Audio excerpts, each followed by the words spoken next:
नमस्कार प्रिय विद्यार्थियों, आज हम हिंदी साहित्य का इतिहास में भक्ति काल के सद्गुण भक्ति काव्य धारा के प्रतिनिधि कवि तुलसीदास के व्यक्तित्व एवं कृतित्व को स्पष्ट करेंगे।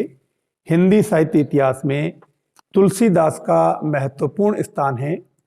हिंदी साहित्य इतिहास से संबंधित कोई परीक्षा होती है और उसमें तुलसीदास को लेकर के अक्सर प्रश्न पूछे जाते हैं, क्योंकि हिंदी साहित्य इतिहास में भक्ति काल को स्वर्ण युग कहा गया है।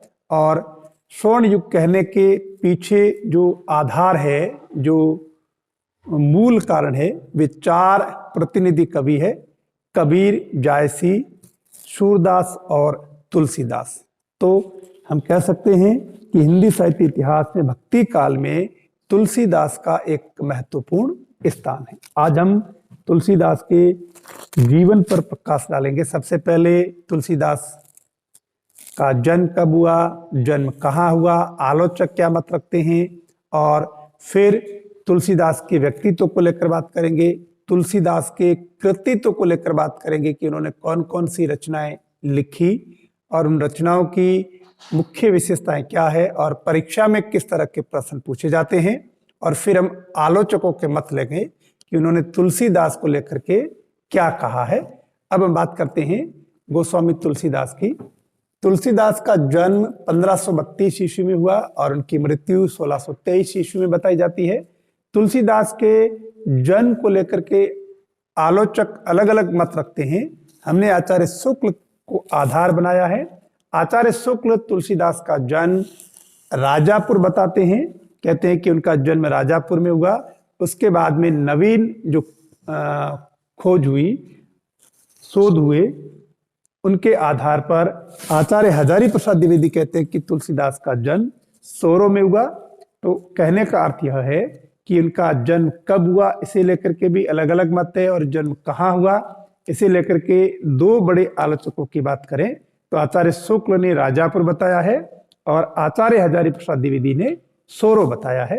अब तुलसीदास के प्रारंभिक जीवन की बात करें तो कहते हैं कि तुलसीदास का जन्म आत्माराम दुबे और हुलसी के घर में हुआ। कहा भी गया है, गोद लिए हुलसी फिरे तुलसी सो सुत होय। तो इस तरह से वे हुलसी के पुत्र थे। लेकिन तुलसी का जन्म अभूक्त मूल नक्षत्र में हुआ था और ऐसी स्थिति में तुलसीदास को घर से त्याग दिया गया। कहते हैं कि उनके पिताजी ने कहा कि तुलसी का जन्म अभूक्त मूल नक्षत्र में हुआ, इसलिए घर में रखना ठीक नहीं है। और उनकी माता हुलसी उद्विग्न होकर के तुलसीदास को अपनी दासी मुनिया को सौंपती है और उनकी दासी मुनिया 5 वर्ष तक तुलसीदास का लालन पालन करती है। 5 वर्ष के बाद मुनिया की भी मृत्यु हो जाती है। तो तुलसीदास को घर ले जाने के लिए संदेश भिजवाया जाता है, लेकिन तुलसीदास को घर ले जाने वाले कोई नहीं है। ऐसी स्थिति में नरहरिदास तुलसीदास को संभालते हैं, उन्हें जीवन का रास्ता बताते हैं। तो नरहरिदास तुलसीदास के गुरु बताए गए हैं और कहते हैं कि तुलसीदास ने वेद वेदांत की शिक्षा जो प्राप्त की थी वो शेष सनातन से प्राप्त की थी, इसलिए शिक्षा गुरु उनके शेष सनातन हैं। ध्यान देना, तुलसीदास के गुरु का नाम पूछा जाता है तो उनका अर्थ होता है कि जो उनकी दीक्षा गुरु कौन है, वो है नरहरिदास। और नरहरिदास कौन थे? नरहरिदास के गुरु श्रीरंग है, श्रीरंग के गुरु अनंतानंद है, अनंतानंद के गुरु रामानंद है। कहने का अर्थ है कि तुलसीदास रामानंद की शिष्य परंपरा में आते हैं। कबीर के गुरु भी रामानंद है और रामानंद की शिष्य परंपरा में 3-4 पीढ़ी नीचे तुलसीदास आते हैं, क्योंकि रामानंद के शिष्य अनंतानंद, अनंतानंद के शिष्य श्रीरंग और श्रीरंग के शिष्य नरहरिदास और नरहरिदास के शिष्य तुलसीदास माने गए हैं। अब हम बात करते हैं तुलसीदास के प्रारंभिक जीवन की। तो कहते हैं कि उनका प्रारंभिक जीवन, जैसा आपको बताया, अभुक्त मूल नक्षत्र में जन्म होने के कारण वे घर से त्याग दिए गए, यानी प्रारंभिक जीवन उनका दुखों से भरा हुआ था। और अंत भी कहते हैं कि उनका अपने बाहुओं की असह्य पीड़ा को सहन करते हुआ था, जो उन्होंने हनुमान बाहुक में व्यक्त किया है। और उनके जन्म के बाद जब उनको त्याग दिया गया तो कवितावली में एक पंक्ति मिलती है, मातु पिता जग जाई तजो, मातु पिता जग जाई तजो, विधिहून लिख्यो कछु भाल भलाई। तुलसीदास लिखते हैं मातु पिता जग जाई तजो, यानी माता पिता ने जन्मते ही त्याग दिया, विधिहून लिख्यो कछु भाल भलाई, और विधाता ने मेरे भाग्य में कुछ भी नहीं लिखा था। लेकिन जब नरहरिदास पालन पोषण करते हैं और नरहरिदास जब उनका विवाह करवाते हैं, विवाह रत्नावली से होता है, तो कहते हैं कि तुलसीदास रत्नावली से इतना प्रेम करते हैं कि एक बार रत्नावली जब घर जाती है तो तुलसीदास पीछे पीछे भागकर जो है चले जाते हैं, और जब पीछे पीछे चले जाते हैं तो रत्नावली को लगता है कि तुलसी को ऐसा नहीं करना चाहिए, और रत्नावली फटकार लगाती है और रत्नावली कहती है, लाजन आई आपको दोरे आए हो साथ। रत्नावली कहती है, लाजन आई आपको दोरे आए हो साथ, दिक दिक ऐसे प्रेम को कहा कहो में नाथ। यानी ऐसे प्रेम को धिक्कार है। कहते हैं कि तुलसीदास, उस दिन से तुलसीदास के अंदर वैराग्य उत्पन्न होता है, और कहते हैं कि तुलसीदास राम की भक्ति में लगते हैं, और तुलसीदास ने श्री राम के शक्तिशील सौंदर्य रूप को सामने रखा है, और उन्होंने उस समय निराश जनमानस में आशा का संचार किया था, एक आदर्श रूप को सामने रखा था, और श्री राम के उस आदर्श रूप को आज भी माना जाता है। तो तुलसीदास ने राम को आधार बना करके और अपने जीवन में उन्होंने 10-12 रचनाएं लिखी। उनकी 12 महत्वपूर्ण रचनाएं बताई जाती हैं, उनकी हम आज समीक्षा करेंगे, और फिर हम लेंगे कि आलोचक या समीक्षक तुलसी के बारे में क्या मत रखते हैं। तो उनकी रचनाओं की पहले हम बात करें तो रचनाओं में उनकी पहली रचना जो बताई जाती है वो वैराग्य संदीपनी बताई जाती है। पहली रचना उनकी थी वैराग्य संदीपनी। तुलसीदास ने जो वैराग्य संदीपनी लिखी थी, देखिए परीक्षाओं में इन रचनाओं को लेकर प्रश्न आ सकता है। रचना की भाषा पूछी जा सकती है, रचना की विषय वस्तु पूछी जा सकती है, किस छंद में लिखी गई, उसका काव्य रूप कैसा है, इस तरह का कोई भी प्रश्न पूछा जा सकता है। तो ध्यान से देखना, तुलसीदास की 12 रचनाएं बताई जाती है। उन 12 रचनाओं में हम सबसे पहले लेते हैं वैराग्य संदीपनी। ये उनकी तुलसीदास की पहली रचना है। वैराग्य संदीपनी में संत महिमा का वर्णन है, यानी संतों का जीवन कैसा है उसके संबंध में लिखा गया है। और वैराग्य संदीपनी दोहा, सोरठा, चौपाई छंद में लिखी गई है। वैराग्य संदीपनी संत महिमा को लेकर दोहा, सोरठा, चौपाई छंद में अवधी भाषा में लिखी गई है, और इसका काव्य रूप कैसा है, मुक्तक है। तो ये किस भाषा की रचना है, अवधी भाषा में और मुक्तक रूप में लिखी गई है। बाकी आपको पूरा बता दिया। इसकी विषय वस्तु क्या है, संत महिमा है, और इसमें दोहा, सोरठा, चौपाई का प्रयोग हुआ है, अवधी भाषा और मुक्तक रूप में लिखी गई है। तो वैराग्य संदीपनी को लेकर प्रश्न आता है, या ऐसा प्रश्न आता है कि तुलसीदास की किस रचना में संत महिमा का वर्णन है, तो वो है वैराग्य संदीपनी। अब हम बात करते हैं तुलसीदास की दूसरी रचना की। दूसरी रचना है रामाज्ञा प्रश्नावली।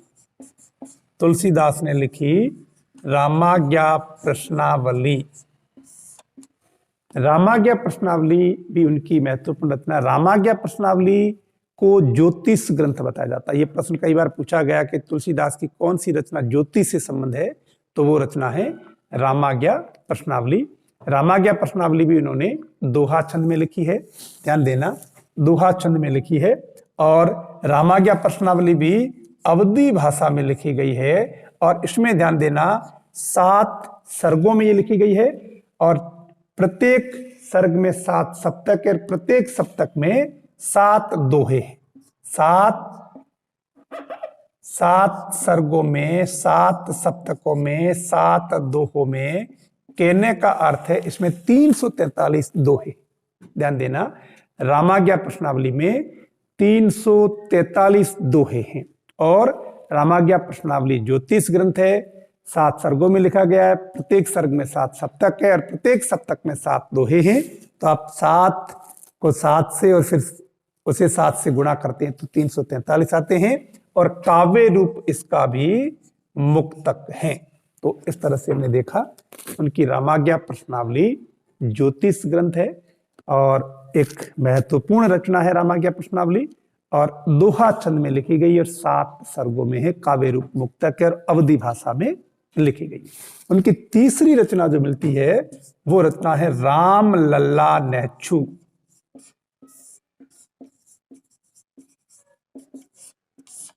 राम लल्ला नेच्छू कहते हैं कि राम के विवाह के समय नाइन द्वारा उनके नाखून काटे जाने और नाखून काटने के बाद में उनको दिए जाने वाले नेक चार को लेकर लिखा गया है, और यह कहते हैं कि सोहर छंद में और अवधी भाषा में लिखा गया है। सोहर छंद में और अवधी भाषा में लिखा गया है। ये रचना छोटी है लेकिन इसका काव्य रूप जो है वो प्रबंध है। अब हम बात करते हैं तुलसीदास की अगली रचना जानकी मंगल की। जानकी मंगल उन्होंने प्रबंध रूप में लिखा है और यह अवधी भाषा में लिखा गया है। जानकी मंगल में राम सीता के विवाह का वर्णन है। जानकी मंगल जो रचना है लघु रचना है लेकिन प्रबंध रूप में है और अवधी भाषा में लिखी गई है, और इसमें ध्यान देना सोहर छंद और हरिगीति का छंद का प्रयोग हुआ मुख्य रूप से। इसमें राम सीता के विवाह का वर्णन है जानकी मंगल में।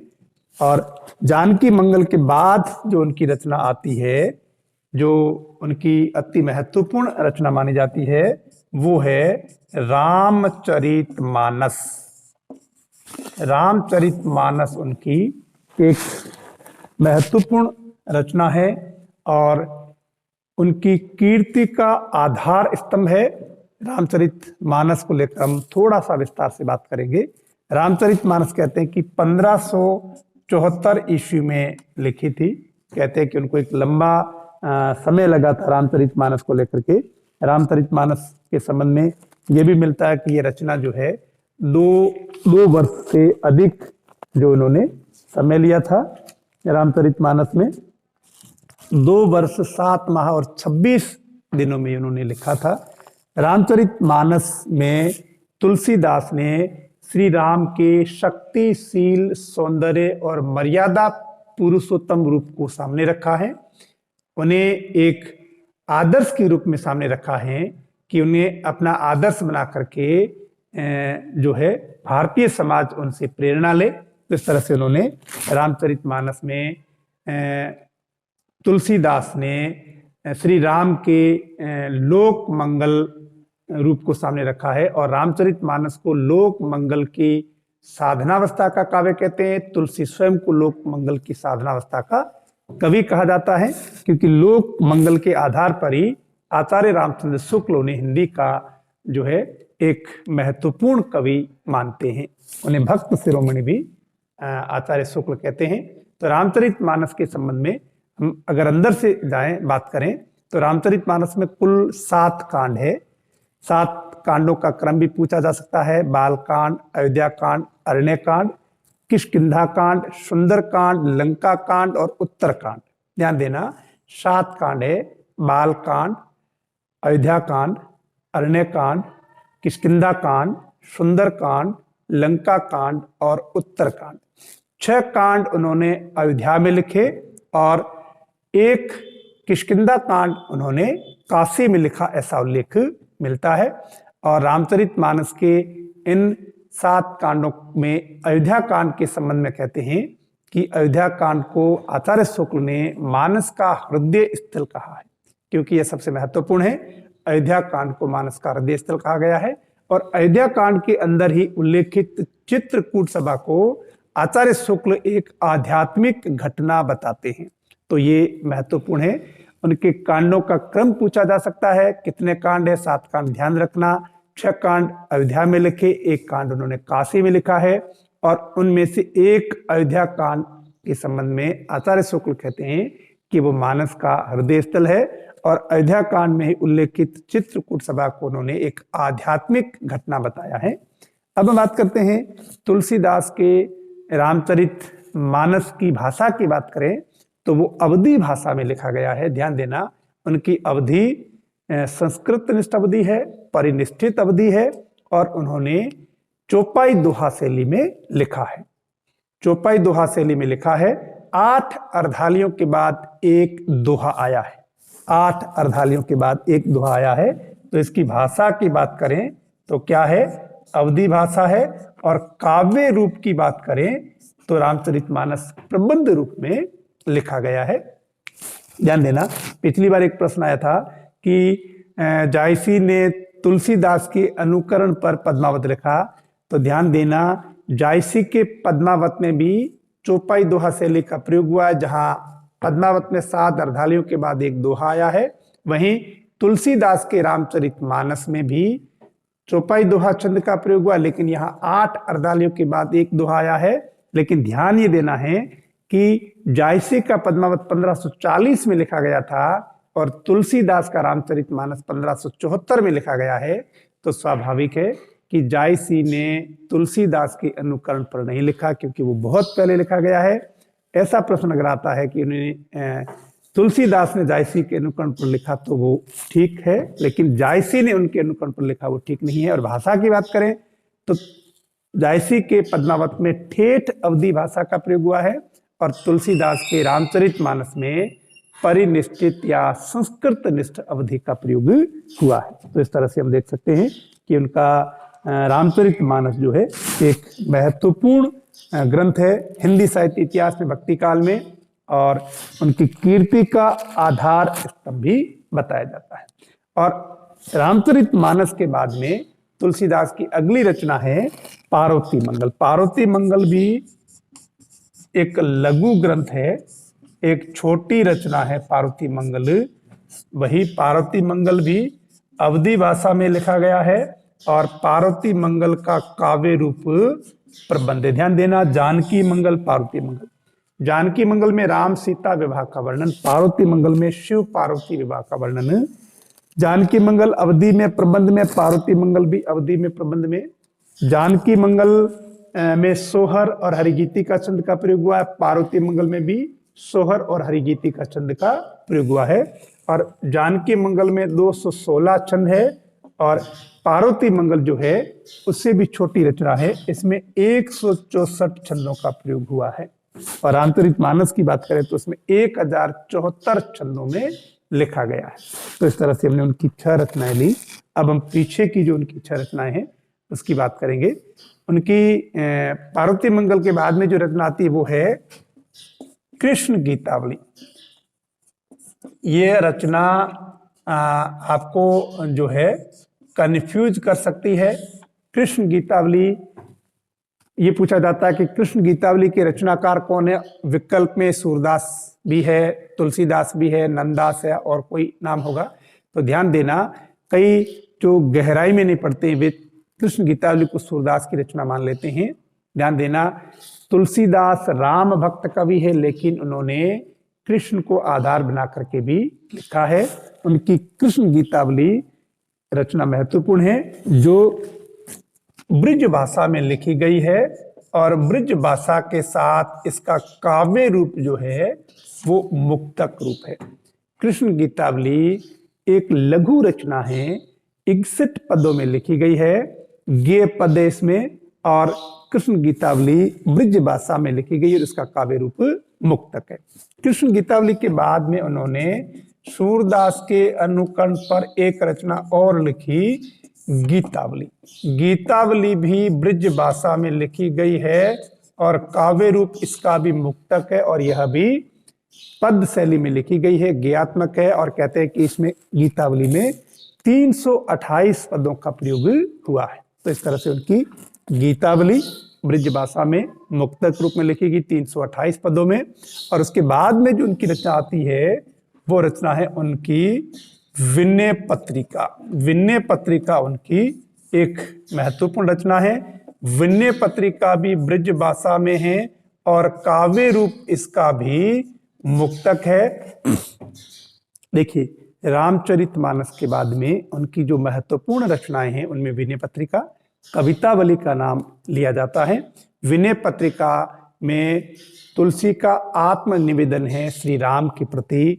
विनय पत्रिका को एक अर्जी भी कहते हैं, एक प्रार्थना पत्र भी कहते हैं, कि उन्होंने कहते हैं कि कलिकाल से बचने के लिए उन्होंने विनय पत्रिका लिखी थी, श्री राम के दरबार में एक आत्मनिवेदन किया था, एक प्रार्थना उन्होंने की थी। और विनय पत्रिका जो है 279 पदों में लिखी गई है। तो विनय पत्रिका ब्रज भाषा में, उसका काव्य रूप मुक्तक है। और एक उनकी रचना आती है दोहा छंद में, दोहावली नाम से। ध्यान देना, यह रचना भी उनकी ब्रज भाषा में है और काव्य रूप इसका भी मुक्तक है। दोहावली भी ब्रज भाषा में और उसका काव्य रूप मुक्तक है।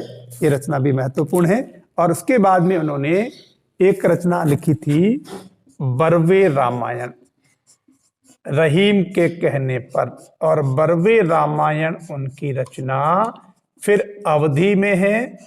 बरवे रामायण उनकी रचना महत्वपूर्ण मानी जाती है, अवधि भाषा में है। और अवधि भाषा के साथ साथ बरवे रामायण का जो काव्य रूप है वो मुक्तक है। और कहते हैं कि इसमें 69 बरवे हैं। ये प्रश्न भी पूछा जाता है, कई बार पूछा गया है कि उनकी बरवे रामायण में कुल कितने बरवे हैं। 69 बरवे हैं। तो बरवे रामायण भी उनकी महत्वपूर्ण रचना है। और अंतिम रचना जो बताई जाती है वो उनकी कवितावली बताई जाती है। कवितावली उनकी महत्वपूर्ण रचना है। कवितावली ब्रज भाषा में लिखी गई है, काव्य रूप इसका भी मुक्तक है। ध्यान देना, कवितावली और रामचरितमानस में 7 कांड है। रामचरितमानस में जो कांड है उनका जो क्रम है, बाल कांड, अयोध्या कांड, अरण्य कांड, किष्किंधा कांड, सुंदर कांड, लंका कांड, उत्तर कांड। ठीक है, तो ये जो कांड है रामचरितमानस में, वही कांड कवितावली में है। बाल कांड, अयोध्या कांड, अरण्य कांड, किष्किंधा कांड, सुंदर कांड, लंका कांड और उत्तर कांड। लेकिन रामचरितमानस प्रबंध में है और कवितावली मुक्तक में है। रामचरितमानस अवधी भाषा में लिखा गया है और कवितावली ब्रज भाषा में लिखी गई है। और कवितावली में कहते हैं कि तत्कालीन सामाजिक आर्थिक स्थितियों का, विषमताओं का चित्रण है। और कवितावली में तत्कालीन जो काशी में महामारी आई थी उसका भी चित्रण किया गया है। कवितावली उनकी महत्वपूर्ण रचना बताई जाती है। और कहते हैं कि तुलसी अपने जीवन के उत्तरार्ध में या जीवन के अंतिम समय में अपनी बाहुओं से पीड़ित थे, भुजाओं से पीड़ित थे। और अपनी बाहुओं की पीड़ा को दूर करने के लिए उन्होंने राम भक्त हनुमान को स्मरण किया था और उन्होंने हनुमान बाहुक लिखा था। कई आलोचक हनुमान बाहुक को अलग बताते हैं, लेकिन अधिकांश कहते हैं कि हनुमान बाहुक कवितावली में ही संकलित है। तो इस तरह से उनकी रचनाएं, इन रचनाओं में जो छोटी रचनाएं हैं, आपकी वैराग्य संदीपनी है जो सबसे पहले लिखी गई, फिर रामलला नेच्छू है जो नाइन को नाखून काटते समय दी जाने वाले नेकचार को लेकर लिखा गया है। और फिर उनकी आपकी 2 रचनाएं पार्वती मंगल और जानकी मंगल है, और एक उनका बरवे रामायण। तो ये 5 रचनाएं, वैराग्य संदीपनी, रामलला नेच्छू, जानकी मंगल, पार्वती मंगल और बरवे रामायण, इन 5 रचनाओं को पंचरत्न भी कहा गया है।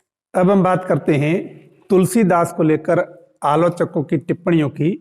तो तुलसीदास को लेकर अगर हम आलोचकों की बात करें तो उसमें सबसे महत्वपूर्ण आलोचक, समीक्षक आचार्य रामचंद्र शुक्ल हैं। उन्होंने तुलसीदास को हिंदी का सर्वश्रेष्ठ कवि कहा है। आचार्य शुक्ल कहते हैं कि हिंदी काव्य की प्रौढ़ता के युग का आरंभ तुलसी द्वारा हुआ है। हिंदी काव्य की प्रौढ़ता के युग का आरंभ तुलसी द्वारा हुआ है। और आचार्य शुक्ल ने तुलसी को भारतीय जनता का प्रतिनिधि कवि कहा है। आचार्य शुक्ल का इतिहास पढ़ेंगे तो आपको लगेगा कि उन्होंने तुलसीदास को लेकर के बहुत लंबी समीक्षा की। इसमें जो सार रूप में बिंदु लिए हमने वो ये हैं कि तुलसीदास को भारतीय जनता का प्रतिनिधि कवि कहते हैं। भारतीय जनता के प्रतिनिधि कवि आचार्य शुक्ल कहते हैं कि तुलसीदास भारतीय जनता के प्रतिनिधि कवि हैं। ध्यान देना, भूषण को उन्होंने हिंदू जाति का प्रतिनिधि कवि कहा है और मैथिली शरण गुप्त को उन्होंने हिंदी भाषा का प्रतिनिधि कवि कहा है। और तुलसीदास को आचार्य शुक्ल कहते हैं कि वे भारतीय जनता के प्रतिनिधि कवि हैं। आचार्य शुक्ल ने तुलसीदास के प्रादुर्भाव को हिंदी काव्य क्षेत्र में एक चमत्कार माना है। वे कहते हैं कि तुलसीदास उत्तरी भारत की समग्र जनता के हृदय मंदिर में पूर्ण प्रतिष्ठा के साथ विराज रहे हैं और उन्होंने अनुप्रास का बादशाह कहा है। तुलसीदास को उन्होंने अनुप्रास का बादशाह कहा है, जैसा कि डॉक्टर बच्चन सिंह तुलसीदास को रूपकों का बादशाह कहते हैं, लेकिन आचार्य शुक्ल तुलसीदास को अनुप्रास का बादशाह कहते हैं। और आचार्य शुक्ल कहते हैं कि तुलसीदास भक्त शिरोमणि कवि थे और उनकी भक्ति की सबसे बड़ी विशेषता थी, क्या थी? सर्वांग पूर्ण था। ध्यान देना, तुलसीदास की भक्ति की सबसे बड़ी विशेषता थी सर्वांग पूर्णता। ऐसा कौन कहते हैं? आचार्य रामचंद्र शुक्ल कहते हैं। अब हम बात करते हैं डॉक्टर रामकुमार वर्मा की। डॉक्टर रामकुमार वर्मा ने तुलसीदास को राम साहित्य का सम्राट कहा है। डॉक्टर रामकुमार वर्मा हिंदी साहित्य का आलोचनात्मक इतिहास में तुलसीदास की समीक्षा करते हुए कहते हैं कि तुलसीदास हिंदी साहित्य में राम साहित्य के सम्राट हैं। और उन्होंने यह भी कहा है कि राम के चरित्र का आधार लेकर मानव जीवन की जितनी व्यापक और संपूर्ण समीक्षा की उतनी हिंदी साहित्य में किसी और कवि ने नहीं की है। इस तरह से उन्हें राम साहित्य का सम्राट डॉक्टर रामकुमार वर्मा कहते हैं। और बाद में तुलसीदास को लेकर अन्य आलोचकों की, इतिहासकारों की टिप्पणियां अगर हम ले तो जॉर्ज ग्रेसन का नाम लिया जाएगा। जॉर्ज ग्रेसन कहते हैं कि तुलसीदास जो है गौतम बुद्ध के बाद सबसे बड़े लोक नायक थे। ध्यान देना, ये टिप्पणी अक्सर पूछी जाती है।